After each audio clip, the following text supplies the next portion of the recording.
Bom, do nosso lado, a gente está fazendo uma segunda roda de conversa promovida pela Rede Lado e hoje a gente vai contar com a participação dos colegas que fazem parte do grupo de diversidade da Rede Lado.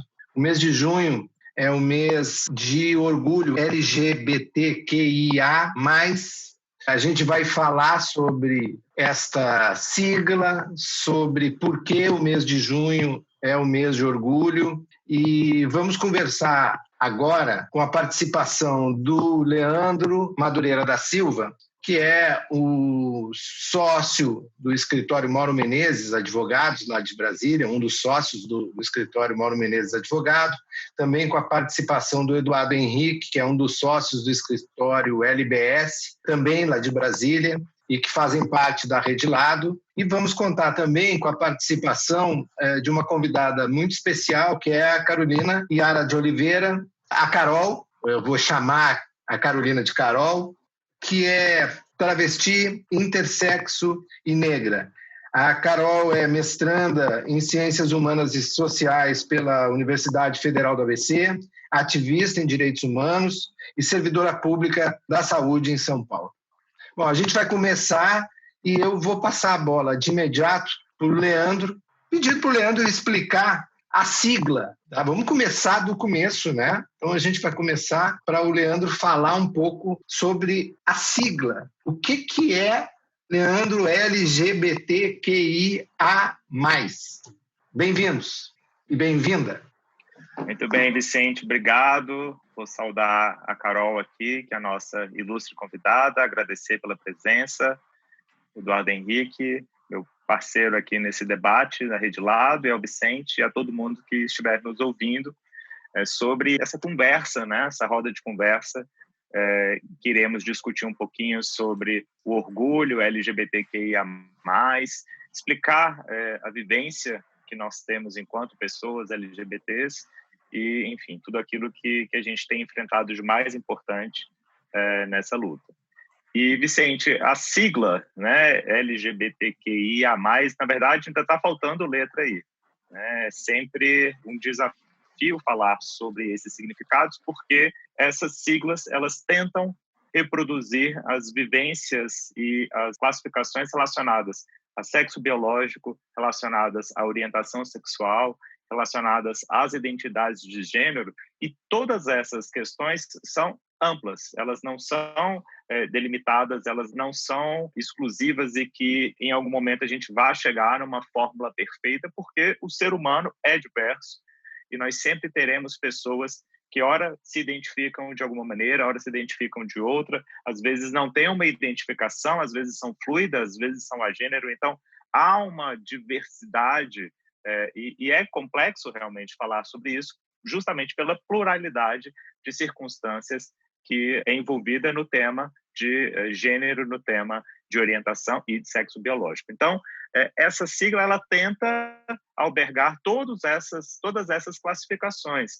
Ela já começou antigamente como GLS, que não é uma manifestação hoje em dia aceitável dentro desse movimento político, né, dentro da expressão política da comunidade LGBTQIA+, e ela passou por diversas mudanças, já foi alterada para GLBT, e aí depois se identificou que era mais importante dar uma visibilidade maior às mulheres lésbicas, então virou LGBT, e aí nós tivemos hoje a sigla, eu vou ler porque é grande, mas nós temos uma sigla hoje que é LGBTQIA+. E ainda há, dentro dessa sigla um pouco maior, letras que se repetem, como o T, que pode fazer referência tanto a transgênero quanto travestis e transexuais, e também a letra Q, que pode se referir a queer ou às pessoas que estão se questionando, em questionamento da sua sexualidade ou do seu gênero. Mas o que é mais importante é que a gente reflita sobre a necessidade de fato, prever todas essas pessoas, né? E eu não gosto tanto de me referir a essas minorias, mas sim a essas pessoas que fazem parte dessa complexidade maior de manifestação da sua orientação e do seu gênero. Então, todas essas pessoas é importante que elas sejam visibilizadas, que elas tenham essa previsão daquilo que é correspondente à forma como ela se identifica, porque é através do nome que se dá que a gente passa a exercer o direito que se quer. Então, nós temos, sem sombra de dúvidas, hoje uma sigla que, por maior que seja, ela não é suficiente para a expressão de todos os gêneros, de todas as orientações e, inclusive, do sexo biológico que nós compreendemos como aqueles que são existentes. Claro que esse debate, ele é um debate também diverso, assim como é a sexualidade humana, e ele também se pauta por uma questão política, por uma luta política. Não é simplesmente uma vontade de denominar como as pessoas são, mas de também ser uma expressão política dessa comunidade, dessas pessoas que se identificam de forma diversa no que se refere ao seu gênero ou à sua orientação sexual. É basicamente isso. Não é um assunto simples, não é um assunto fácil de ser compreendido, mas é importante que a comunidade LGBT, que todas as pessoas, na verdade, tenham uma compreensão maior sobre essa estrutura, do porquê ela surge. Ela vem sendo construída através de encontros nacionais, de conferências dentro da comunidade LGBTIA+, além, é óbvio, da própria academia que se debruça a estudar essas manifestações. É isso.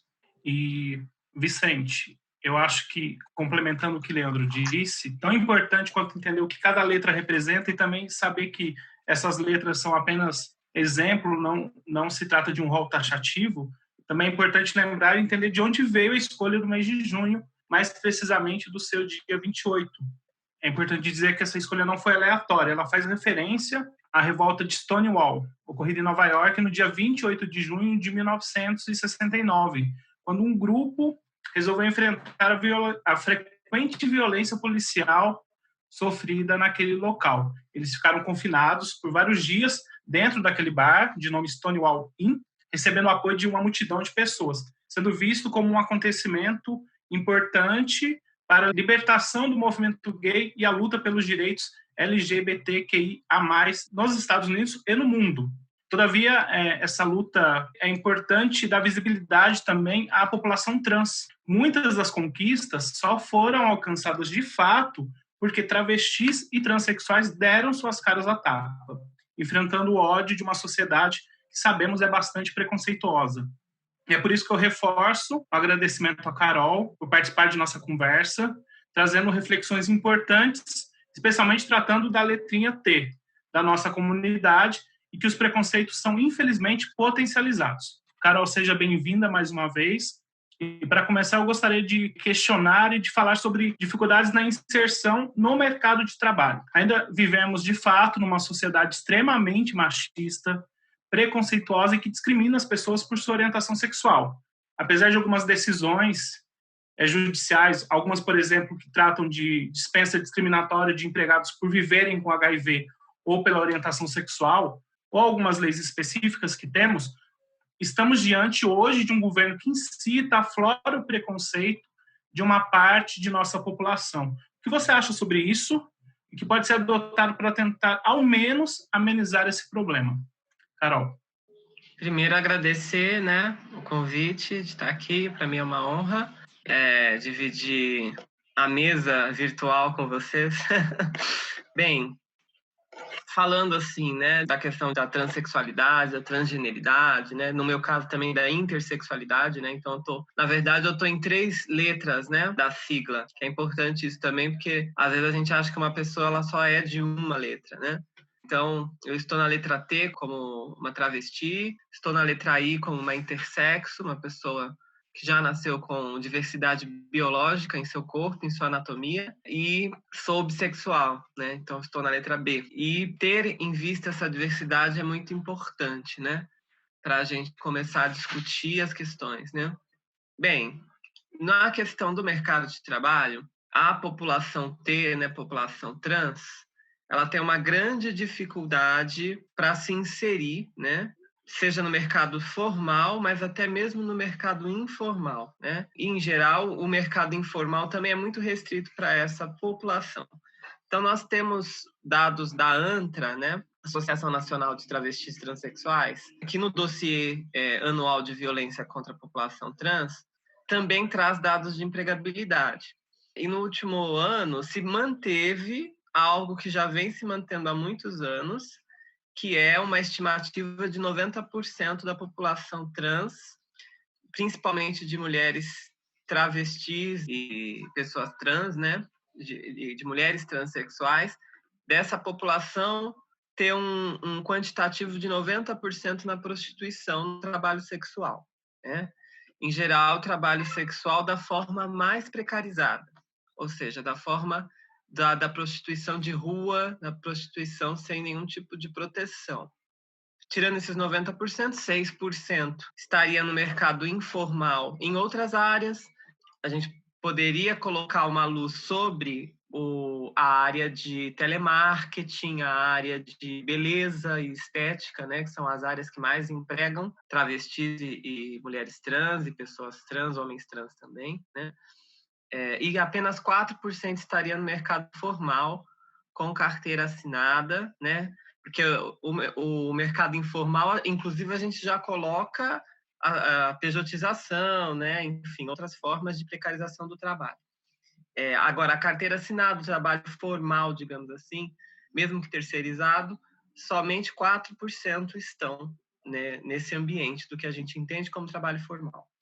E isso é produção de violência, automaticamente, produção de exclusões, porque essas pessoas, em geral, não têm emprego, não têm renda fixa, e aí, no momento de pandemia, por exemplo, elas ficam mais vulnerabilizadas, elas não conseguem fazer quarentena, elas se expõem a riscos, né, de violência, seja violência policial nas ruas, seja violência da sociedade civil, né, principalmente de homens cisgêneros, que são os maiores agressores de mulheres trans, travestis, e também homens trans, que sofrem principalmente com suicídio e com estupro corretivo, né?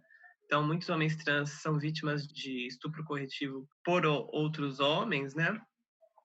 E travestis, em geral, morrem em seus postos de trabalho sexual, né? Então, elas geralmente é no ponto de prostituição ou próximo nas ruas, né? Que elas são assassinadas, né?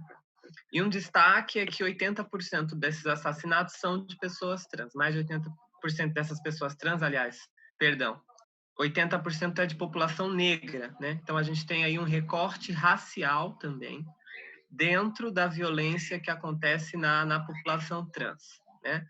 Então, também para a gente conseguir pensar como que outros fatores sociais, outros determinantes da diferenciação social se mesclam, né? Então, não tem como pensar em transgeneridade hoje sem pensar em classe, tá? Em classe social e sem pensar em raça, né? Então, raça, gênero e classe andam juntos, né? Lembrando aí muito que Angela Davis e Patrícia Hill Collins e Lélia Gonzalez também nos contribuem teoricamente sobre o assunto, né? Já há muito tempo. Então, é basicamente isso, né? Nós temos essa situação de extrema vulnerabilidade e de pessoas como eu ser exceções, né? Exceções à regra, né? De estar em ambiente universitário, em pós-graduação.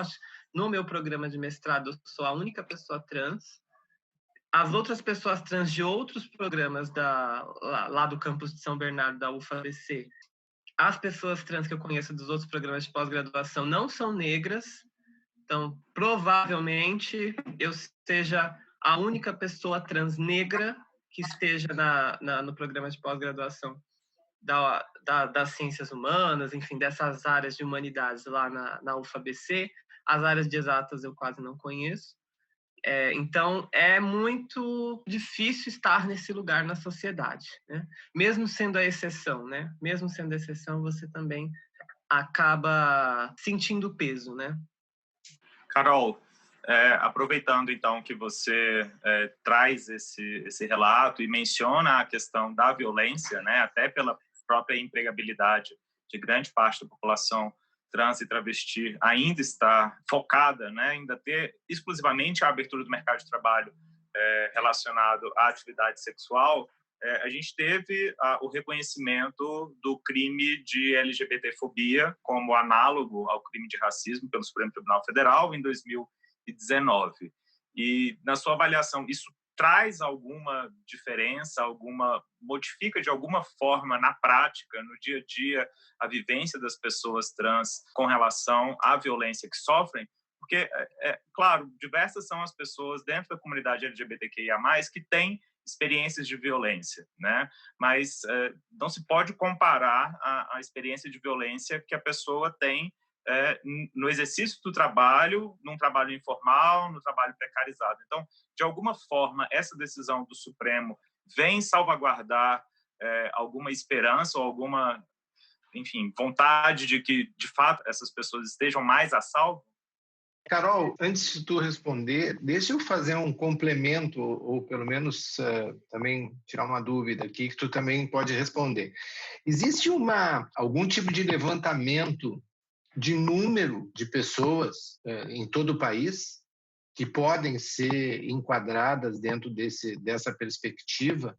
E também se esse preconceito que é vivenciado por ti, ou que é presenciado por todas as pessoas trans, por exemplo, isso, ele, mesmo nos lugares de empregabilidade, como tu referiste, ele também acontece, se ele é uma coisa recorrente também, e o quanto isso é de uma violência explícita, né? Porque a gente está falando, por exemplo, o Leandro fez o paradigma de que a homofobia ou a transfobia ela pode ser equiparada ao crime de racismo, de preconceito racial, né? O preconceito racial ele tem um aspecto que é super velado, e me parece que a homofobia, a transfobia, do ponto de vista especialmente nos ambientes de trabalho, ele não é velado, ou ele muitas vezes não é velado, né? Acho que isso era uma reflexão que eu acho que também seria interessante se tu pudesse abordar. Uma aula, né? 3 horas depois a gente termina isso aqui.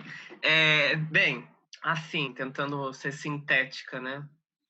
Esse levantamento que você fala, Vicente, é um levantamento de número de pessoas trans, é isso? Ou número de pessoas que sofrem preconceito? O número de pessoas trans também, se isso, por exemplo, no censo, ele pode ser abordado ou poderia ser abordado, poderia ter essa informação até para que o Estado pudesse estabelecer políticas para isso, né? Sim. A gente tem um grande problema, vou começar pela sua pergunta, depois eu vou para a criminalização. A gente tem um grande problema com dados, tá, de população trans, sobretudo no Brasil. Sobretudo na América Latina, assim, né, falando. Mas Brasil, né, que é o país que mais notifica mortes de pessoas trans no mundo. Então a gente tem uma dificuldade de dados oficiais, inclusive porque há uma tentativa sistemática do Estado brasileiro de não admitir que existam essas mortes de fato. Essas mortes existem por um motivo de violência institucional. Então, o Ministério dos Direitos Humanos fez um dossiê no governo Dilma, né, sobre violência LGBTIA+, né, mas depois isso foi descontinuado. Os dossiês, até saiu o dossiê no governo Temer, mas foi muito incipiente do que tinha sido antes, e agora no governo Bolsonaro da Damares saiu apenas sobre população carcerária trans. Então a gente não tem, de fato, um mapeamento da população trans no Brasil, oficial. O que nós temos é um serviço dos movimentos sociais, e aí destaque para a ANTRA, destaque para o GGB da Bahia, né, do Luiz Morte, enfim, e o Grupo Gay da Bahia, né, de levantar as violências que são feitas contra essa população.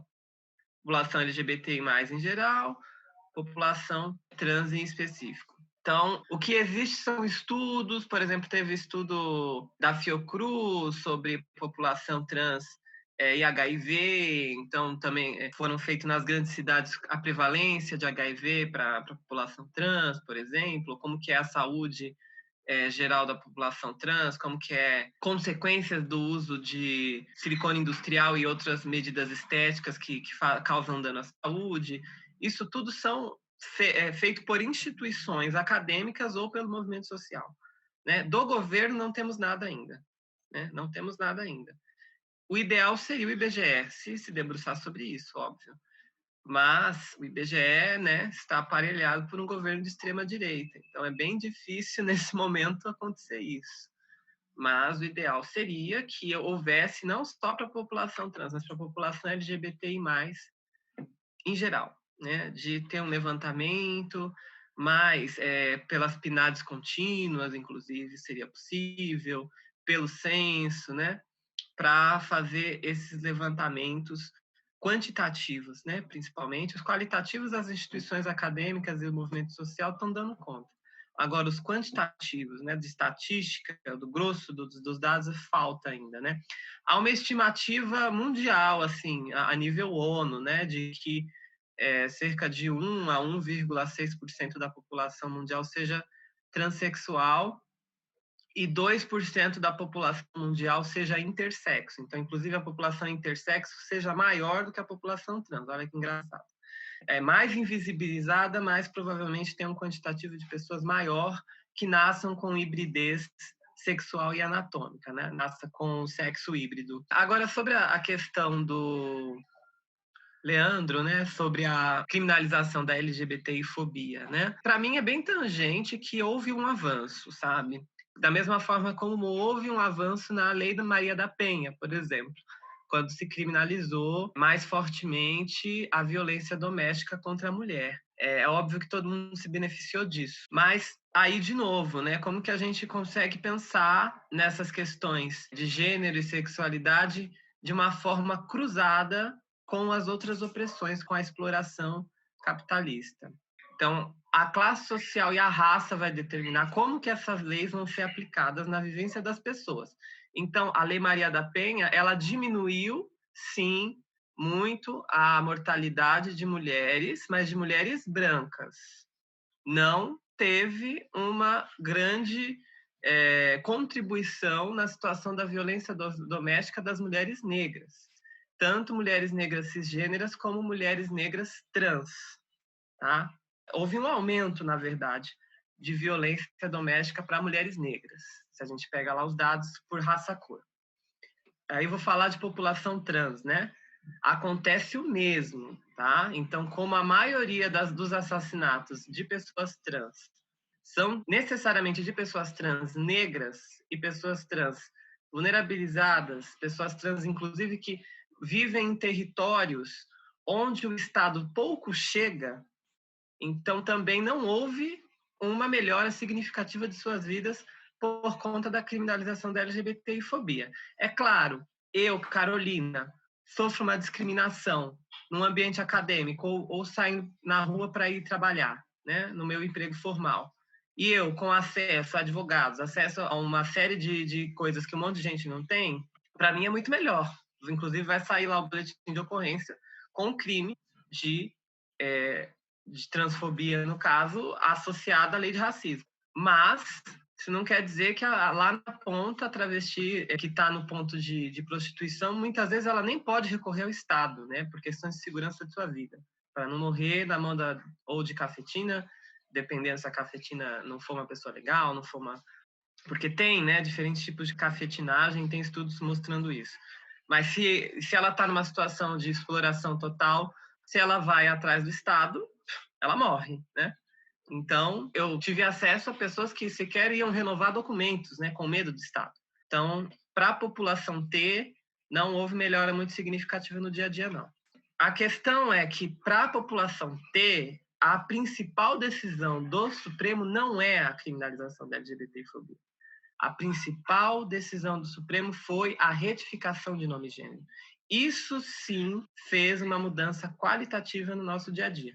Coisas mínimas, de você ter o direito de ter o RG, mesmo com as burocracias que ainda existam, mesmo com um monte de pessoas trans não ter conseguido se retificar, mas só a perspectiva de você poder tanto ter mais naturalizado o seu nome social em diversos espaços, como o de ter um documento de RG para que, se alguém te abordar na hora que você entra no banheiro feminino ou no banheiro masculino, né, dependendo de que transexualidade é a sua, e você poder mostrar o RG, não, eu tenho o direito de estar aqui, eu acho que isso tem um impacto muito maior do que a lei de criminalização, certo? A lei não, né? A decisão da criminalização apensada ao crime de racismo. Só para concluir, que eu já sei que eu me estendi, da questão racial, né? Do crime de racismo. Eu, como socióloga, como antropóloga, enfim, questiono se, de fato, se dá para colocar LGBTfobia como um tipo de racismo. Eu entendo e concordo plenamente com Pauliotti, meu amigo, que, de fato, juridicamente há como colocar. Sim, não há questionamentos jurídicos. Há questionamentos, entretanto, socioantropológicos. O racismo no Brasil tem toda uma conformação histórica ligada à escravidão e ligada a um preconceito de marca. Horaci Nogueira vai falar isso, Florestan Fernandes, Neuza Souza, Lélia Gonzalez, que vai falar de racismo por denegação, ou seja, um racismo que é mais estrutural e, portanto, mais cruel, porque ele não precisa estar se expressando toda hora em palavras, mas a própria estrutura da sociedade já mostra esse racismo, né? E os próprios pressupostos, né, do que é o lugar da mulher negra, de como que o corpo dela é visto na sociedade, do quanto ela é objetificada, do quanto a polícia mata a população negra nas favelas, né? Tudo isso já vai demonstrando qual que é o racismo brasileiro, que não se expressa muitas vezes em palavras, mas eu discordo que seja velado. Ele é explícito no sentido de que sua estrutura mostra muito bem a que ele está servindo, né? Para manter uma estrutura muito bem consolidada de divisão racial do trabalho e de racialização da classe social, né? Ou seja, a classe trabalhadora mais precarizada vai ser negra. Nesse sentido, eu acho que existem diferenças que nós temos que pontuar, por exemplo, da própria comunidade LGBTI+, entre pessoas brancas nessa comunidade e entre pessoas negras, né? É totalmente diferente as vivências. Óbvio que se cruzam, mas não é ao acaso que 80% das pessoas trans mortas são negras, né? Se a gente for pegar lá os números de gays mortos também, no quesito raça-cor, eu não tenho aqui exatos números, mas a gente vai se impressionar com a racialização dos dados, né? Então, acho que é bem nesse sentido que a gente tem que ir pensando, né? Carol, você se estender, na verdade, é um privilégio te ouvir. A gente ficaria aqui por horas, de fato, te ouvindo. Essas decisões que foram citadas por Leandro, por você, elas são importantes, mas, de fato, a gente precisa criar políticas para que elas alcancem toda a população, especialmente população trans, população negra, que são, de fato, mais afetadas, especialmente durante a pandemia, né? Os números de violência doméstica, violência contra a população trans, especialmente aquela que trabalha nas ruas, aumentou muito durante a pandemia. E outro aspecto que eu gostaria de falar com você, Carol, é sobre a área de saúde. E a gente tem vários pontos sensíveis nesse cenário. Primeiro, o ataque aos programas para tratamento de HIV e AIDS e outras ISTs.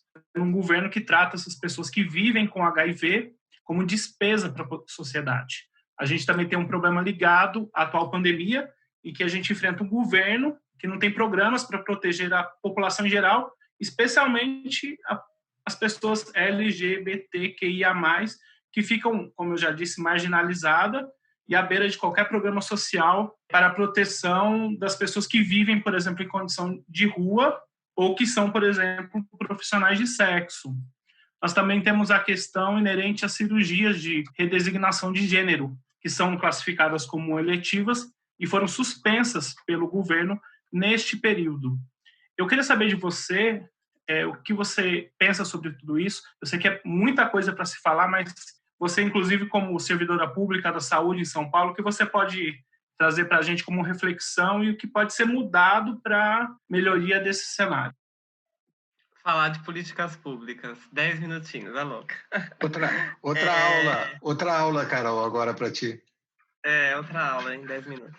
Bem, primeiro eu quero resgatar das políticas, vamos falar de política pública, né? Resgatar a questão do trabalho. Tem um projeto de lei do Fábio Félix, deputado distrital lá em Brasília, que eu acho muito interessante, né?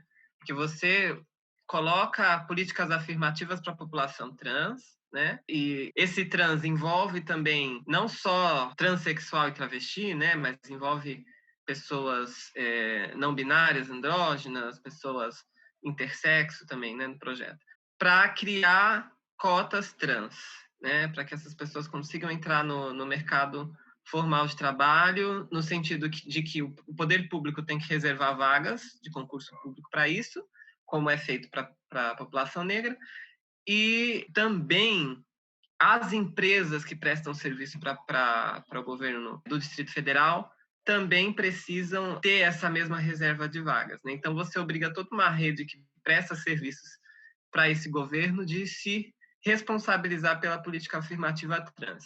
Isso são exemplos de coisas que dá para se fazer mesmo numa situação neoliberal que a gente quer destruir, né? Mas, assim, mesmo nessa situação, a gente ainda consegue algumas fissuras para tornar a vida das pessoas trans um pouco menos difícil. E aí, em relação à saúde, né?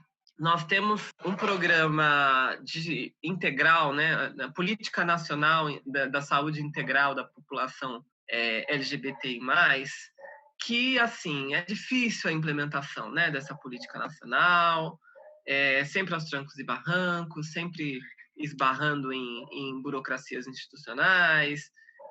Já são anos nessa, né? E agora, com o governo de extrema-direita, piorou muito. Mas a gente teve avanços aí, né? Novas resoluções do Conselho Federal de Medicina relacionadas à população trans, né? Uma menor dificultação no acesso a tratamentos, a modificações corporais e tal. Embora que para a população intersexo, por exemplo, ainda continue bastante atrasado nesse sentido, né? A gente ainda é patologizada por áreas médicas, ainda se sofre mutilação genital na infância por bebês intersexo, né? Só aqui no Hospital do Jabaquara, na Zona Sul de São Paulo, se faz 3 cirurgias. Se fazia, né? Porque agora diminuiu por causa do coronavírus, mas se fazia 3 cirurgias em pessoas intersexo na infância para corrigir suas genitálias, corrigir seus corpos, 3 semanais, né?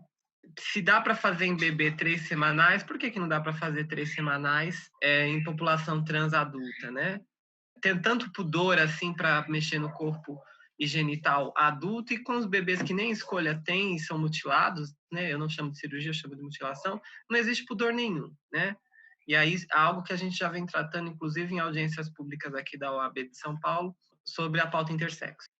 E como a pauta intersexo se cruza com a pauta trans, né? Essas coisas, né, elas são muito importantes de serem discutidas, né? Porque se é verdade que a população trans é muito assassinada, proporcionalmente a seu tamanho, aos índices de crueldade que esses crimes têm e tal, é verdade também que o índice de mortalidade geral da população trans é muito maior por doenças tratáveis, é muito maior por tuberculose, é muito maior por complicações em decorrência da AIDS, que já não deveriam nem existir, porque, né, nós temos tratamento. Complicações do silicone industrial também é um grande motivo de adoecimento e mortalidade de população trans, suicídio, né? Aí a questão da saúde mental. Então, se você pega esses números, vai dar um número muito maior de mortes do que os assassinatos. E, às vezes, os movimentos sociais se focam muito nos assassinatos. Isso não só no movimento LGBTI+. O movimento negro também é assim. E agora, com o coronavírus, que está sendo jogado muito na nossa cara, o quanto que as doenças podem fazer genocídio num piscar de olhos. Então, eu vejo que a questão da saúde é uma pauta muito cara e que tem que ser muito perseguida na ampliação de direitos pela comunidade LGBTI+. A comunidade LGBTI+, teve aqui no Brasil, principalmente, muita influência, influenciou muito e teve muita influência do movimento de AIDS, da resposta à epidemia de AIDS. Eu te digo que a maioria dos direitos à saúde que a população trans se beneficiou foi através da AIDS, o que a Jaqueline Gomes de Jesus, doutora lá do Instituto Federal do Rio de Janeiro, que é trans, né? Ela fala sobre um processo de cidadanização das pessoas trans, né? Com S, né? Fazendo referência à SIDA, AIDS, né? Você tem os primeiros equipamentos de saúde trans dentro de unidades de saúde voltadas à AIDS, dinheiro carimbado da AIDS vindo para a população trans, os encontros, né, de população trans também recebendo subsídio do departamento de AIDS. E quando, né, se fecha o departamento de AIDS no começo do governo de Bolsonaro, né, que ele já vinha sendo desmontado paulatinamente, sobretudo depois do golpe de 2016. Mas com o fechamento, né, é como se fosse uma coroação de um ataque, né, bolsonarista, dizendo assim, olha, estou mandando um recado para vocês que todo esse processo aí, seja de cidadanização com C, com S, não importa, acabou. Né? O que o governo quis passar para a gente foi isso. Que iria haver uma dificultação do governo federal e do Estado brasileiro sobre as políticas públicas destinadas à saúde das LGBTI+. E isso está acontecendo. Né?